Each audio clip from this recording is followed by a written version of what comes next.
আর আমার বোনকে দেখো, জায়াবু চা বানাচ্ছে, বোন ভিডিও করছে।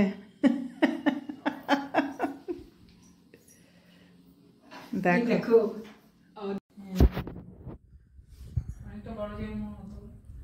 আজকে শনিবার, আমার বোনের ছুটি হলো, আজকে আসলো। কালকে থাকবে মানে কালকে বিকেলে চলে যাবে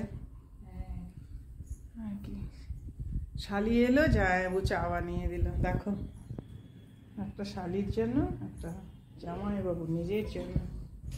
আর আমার চা, ও এটা আমারই। জামাইবাবু আলাদা স্পেশাল চা নাকি তোমার?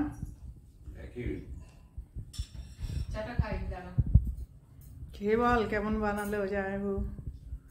উনি হচ্ছেন সাহেব মানুষ, ফ্যাক্টরি হেড, ফ্যাক্টরি সাহেব। তো উনি বানাবেন না তো ভালো চা কে করবে? চায়ের সম্বন্ধে আইডিয়া বেশি। কেমন খেলে? ভালো? নিজে চা খাচ্ছে নিজে। চা থাক, ভালো, তাও সেই সুপার। ঠিক আছে, না সেই সেই লেভেলের চা, মারাত্মক।